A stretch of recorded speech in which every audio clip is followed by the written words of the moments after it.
ইতিমধ্যে বার্ধক্য ভাতা, বিধবা ভাতা, প্রতিবন্ধী ভাতা এবং জয় বাংলার মধ্যে যত রকম স্কিম ভাতা প্রকল্প আছে সমস্ত প্রকল্পের টাকা দেওয়া শুরু হলো। এই এপ্রিল মাসে প্রথমেই এবার বার্ধক্য ভাতা, বিধবা ভাতা প্রকল্পের টাকা প্রথমেই ব্যাংকের অ্যাকাউন্টে ঢুকে গেল। অর্থাৎ গত মাসে মার্চ মাসে আপনারা জানেন যে গত মার্চ মাসে টাকাতে লেট হয়েছিল এবং প্রায় 24 তারিখে প্রথম এই টাকা কিন্তু দেওয়া হয়েছে। তো সেই মতো এবার এই মাসে প্রথমেই টাকা দেওয়া শুরু হয়ে গেল এবং এই প্রথমেই আপনাদের ব্যাংকের অ্যাকাউন্টে কিন্তু বার্ধক্য ভাতা, বিধবা ভাতার টাকা চলে এসেছে। আজকের এই ভিডিওর মাধ্যমে আপনাদেরকে সমস্ত বিষয় জানাবো। প্রথমেই আপনাদেরকে বলি, বার্ধক্য ভাতা, বিধবা ভাতা প্রকল্পে প্রতি মাসে মাসে 1,000 টাকা করে আপনাদের ব্যাংকের অ্যাকাউন্টে দেয় রাজ্য সরকার। এবার এই বার্ধক্য ভাতা, বিধবা ভাতাতে যাদের ইতিমধ্যেই অ্যাপ্লিকেশন অ্যাপ্রুভ হয়ে গেছে তারা কিন্তু টাকা পাচ্ছেন, আর যাদের এখনও পর্যন্ত ভেরিফাইড অ্যাপ্রুভাল পেন্ডিং আছে তারা কিন্তু টাকা পাচ্ছেন না। তো এই ভেরিফাইড অ্যাপ্রুভাল পেন্ডিং যদি আপনাদের থাকে তাহলে কিন্তু আপনারা এখন টাকা পাবেন না, এবং এই টাকা পেতে আপনাদেরকে বেশ কিছু ওয়েট করতে হবে।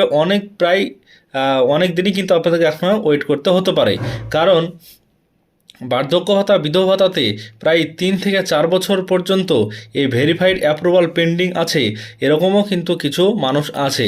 তো যাদের এরকম আছে তাদের ক্ষেত্রে টাকা এখন দেওয়া হবে না, অ্যাপ্রুভ করা হবে। অ্যাপ্রুভ করার পরেই কিন্তু তাদের ব্যাংকের খাতায় টাকা জমা হবে। তো এই বার্ধক্য ভাতা, বিধবা ভাতা এবং প্রতিবন্ধী ভাতা, এইসব ভাতাতে যাদের নাম লেখানো আছে ইতিমধ্যেই তাদের ক্ষেত্রে স্ট্যাটাস চেক করা কিন্তু খুবই গুরুত্বপূর্ণ।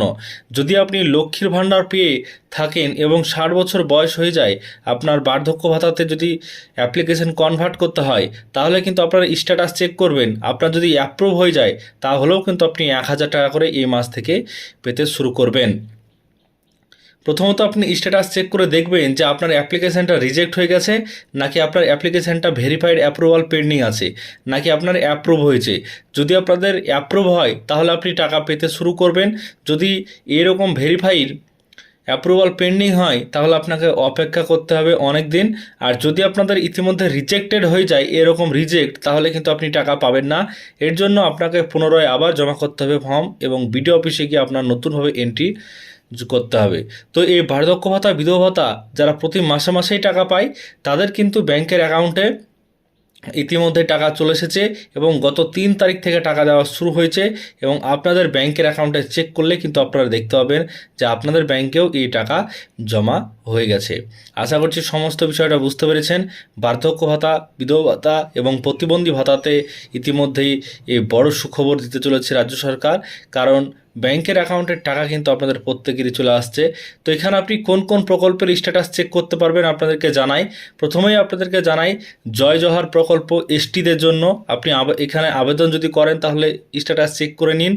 এছাড়াও নিচের দিকে যেগুলো আমাদের খুবই গুরুত্বপূর্ণ সেটা হচ্ছে মানবিক প্রকল্প হ্যান্ডিক্যাপদের, এবং ওল্ড এজ পেনশন যেটা 60 বছর পার হলে, এবং উইডো পেনশন যেটা বিধবা ভাতাদের সমস্ত, এবং তপশিলি বন্ধুদের জন্য এসসি যারা আছে তাদের তপশিলি বন্ধু, এবং প্রহিত ভাতা, ফিশারম্যান মানে ফিশারম্যান, তারপরে এইখানে দেখছেন যে ফার্মার, কৃষক যারা রয়েছে তাদের ক্ষেত্রেও। তো কৃষক ভাতাও কিন্তু আবেদন যদি করেন তাহলে এখান থেকে আপনি দেখতে পারবেন আপনার টাকাটা আসছে কি না। যদি আপনাদের টাকা চলে আসে তাহলে আপনাদের কিন্তু পেমেন্ট আন্ডার প্রসেস চলে আসবে বা পেমেন্ট সাকসেস চলে আসবে, আপনি আপনার টাকা দেখে নিতে পারবেন। আজকের ভিডিওর মাধ্যমে সমস্ত বিষয় জানালাম। ভিডিওটিকে লাইক করবেন, পেজটিকে ফলো করে রাখবেন, সবাই যেন জানতে পারে, বুঝতে পারে, বন্ধুদের সঙ্গে শেয়ার করবেন।